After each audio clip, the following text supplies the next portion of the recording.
Hi hello నమస్తే, నా పేరు Venkatesh. Welcome back to my channel Telugu travel book. ఈరోజు మనం ఈ వీడియోలో పాండవులు వనవాసం చేస్తున్నప్పుడు అజ్ఞాతవాసం ప్రారంభంలో ఒక జమ్మి చెట్టు మీద వాళ్ళ అస్త్రాలను పెట్టుకున్న ప్రదేశం, ఇప్పుడు మనం అక్కడే ఉన్నాం.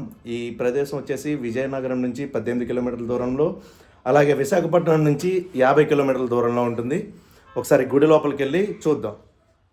ఇక్కడ ఈ వీడియోలో కనిపిస్తుంది శ్రీ త్రిపురాంతక స్వామి దేవాలయం. ధర్మరాజు ప్రాణప్రతిష్ఠ చేసినటువంటి శివలింగం ఇది. 179 అడుగుల లోపల ఉన్నది. వెనకాల ఉన్న అమ్మవారు స్వర్ణాకర్షణ రాజరాజేశ్వరి దేవి. ఇది వేణుగోపాల స్వామి దేవాలయం.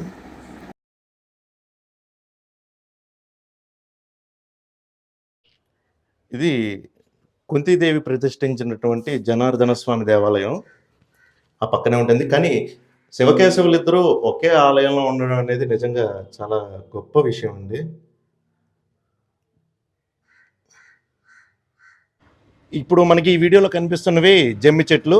ఈ జమ్మి చెట్టు మీద అంటే పూర్వం హుదూద్ రాకముందు పెద్ద జమ్మి చెట్లు ఉండేవి. కానీ హుదూద్ టైంలో ఈ చెట్లు కూలిపోవడం, వాటి ప్లేస్లో వేరే చెట్లు మొలవడం అనేది జరిగింది.